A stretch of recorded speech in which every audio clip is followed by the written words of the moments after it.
Hello sewing friends, how are you guys today? It's been a while since I did a video. It has been crazy bridal season, and like every bridal season I always feel like I'm like way behind and I'm going as fast as I can, and as fast as I catch up is as fast as I get behind. Tell me in the comments, how is your bridal season doing? Are you keeping up? Are you feeling like a little overwhelmed? I literally haven't gotten out of my pajamas for a few days. I did take a shower and do my hair and makeup for you. But literally I've come out here early in the morning and just start sewing before I even think about getting a shower. And it's, if I have a sewing day without customers coming. Those are the best ones because you can kind of move through things without having to clean everything up or get ready or set things up or stop what you're doing. I love sewing days, but sometimes I don't get out of my pajamas and I am sitting here in my pajamas and got my slippers on, and I'm working on this dress right here.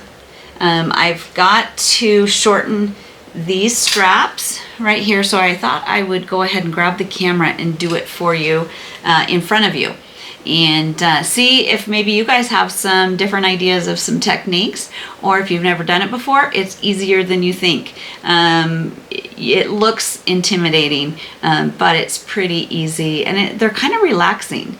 I like a little hand sewing from now, time to time, to just kind of be a relaxing way to mindlessly sew on beads and stuff like that. And then I have a few other things on this dress, but we'll tackle those in some other videos. So come on the journey with me. Let's shorten some straps. I want to say sleeves, but let's shorten some straps, okay? Let's do it.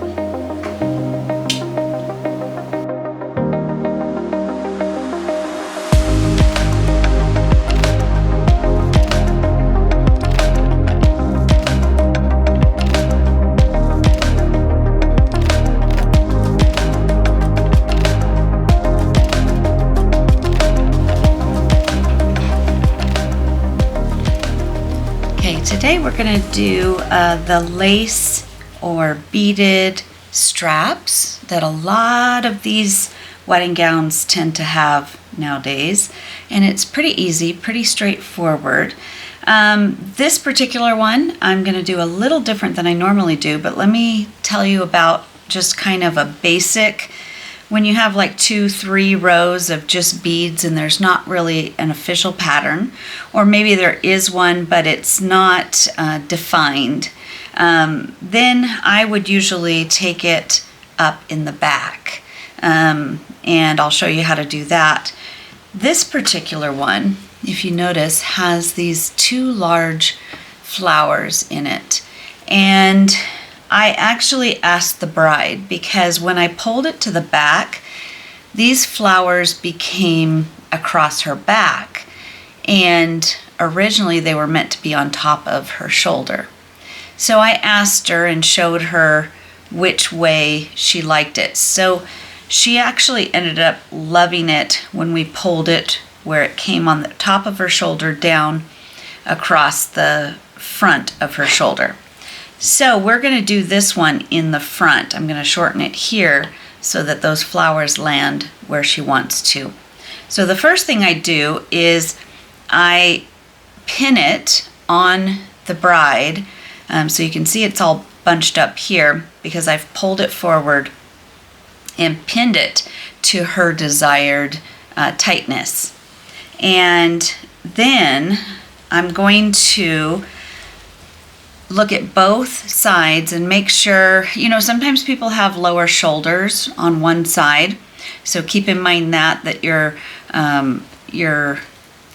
measurement might be a little different, but pretty much I'll even them out and do about the same. I end up going from the top of the peak here at the front while it's pinned, and go back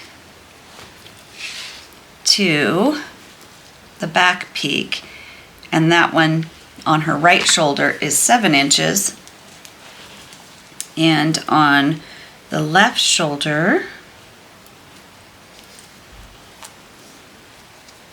is 7 inches. I don't know how I got it right on. So we know that's 7 inches, so I'm going to write that down. And then I also, before I unpin this, I'm going to mark right where those two meet, where I pinned them together, like that. So when I undo that, I know that those two spots need to be back together.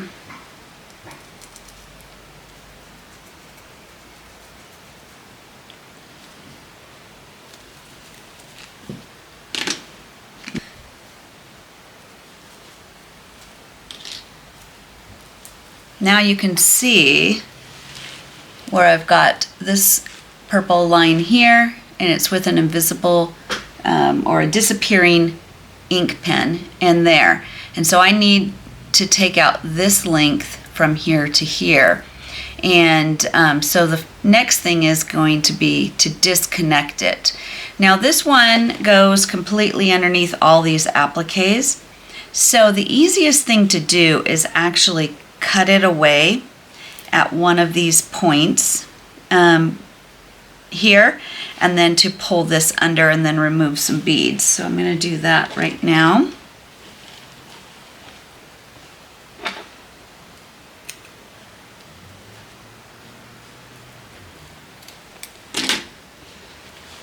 Now I have that peak right there, and then here is the other purple line, and I'm going to connect it right here. But before I do, these beads right here are going to be loose. So I'm going to go back through right now with my needle and thread and make sure that those are all secured and attached.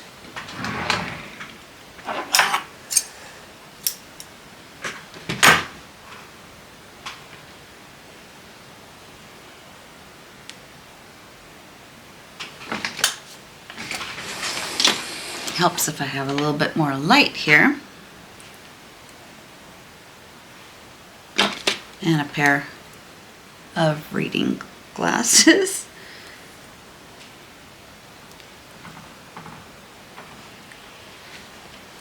So to secure those beads, I'm hoping I grabbed a needle that will go through all my beads. Some beads are smaller and need a tinier bead needle. Thinking these are going to be okay. So far so good.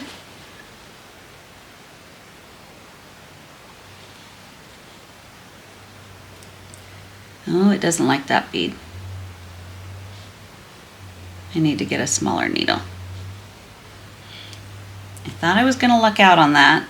Let me go ahead and knot this one off since I already did a couple beads.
Okay, so now from this point to that point, I need to attach those and sew them, hand sew them together. But I need to remove the beads that are right here so that it can go right up against it. And in order to do that, I need to secure the beads that are all above that, so that the ones below that can be removed.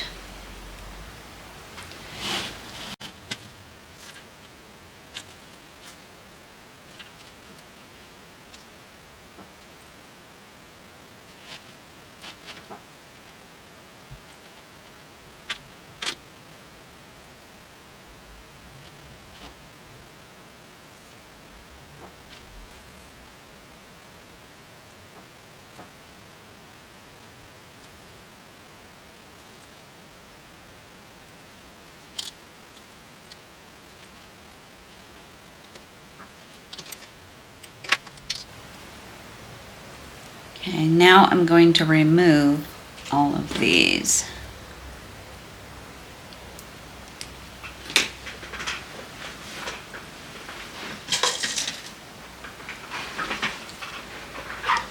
And I usually do a little plastic cup for each project, so I collect all the beads so I can put them back on.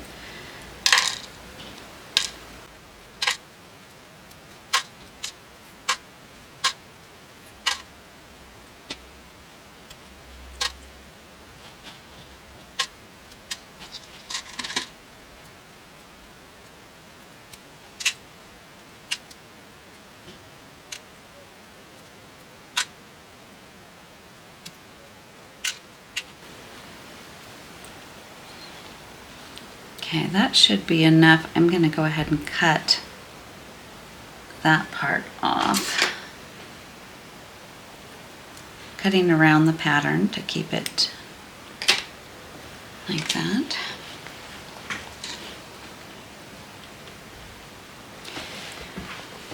Now, depending on your dress, which I could have kept some of the beads on here, you can either put it behind, or I could have left those beads on there and used that applique to be the thing that came over the top that direction. That probably would have been really pretty. But now that I've removed all the beads, we're going to go this direction.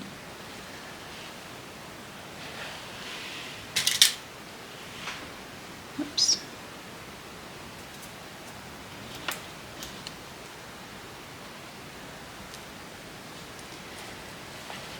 And I'm going to hand sew that right on there.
And then I might, here after I do both straps, look and see if I want to add any beads right through.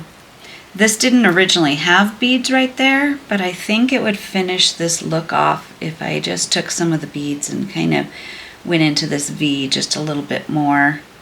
So I'll be finishing that off, but let me do the other side.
To re-bead, I actually will pour the beads into like a plate or something like that. I need to make myself something maybe felt. That would be really nice too.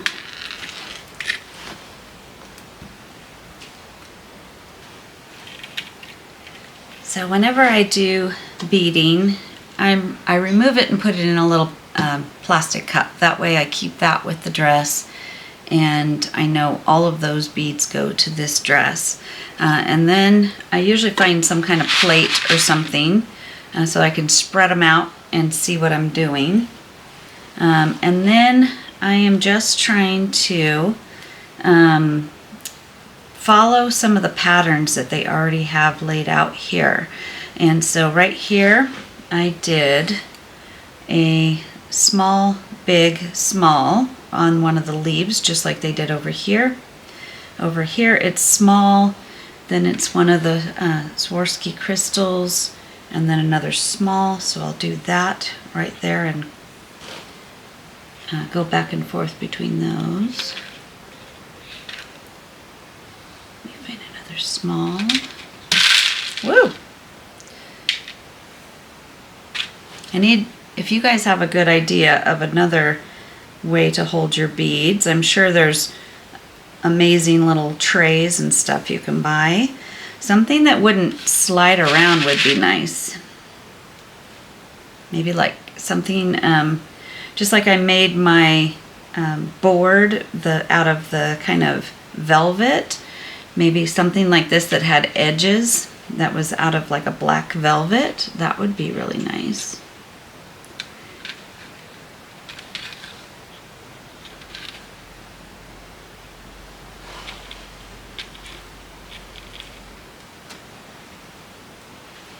Really, this one didn't need too much to get it right back to where it needs to be. Let me knot that off and I'll show you up close.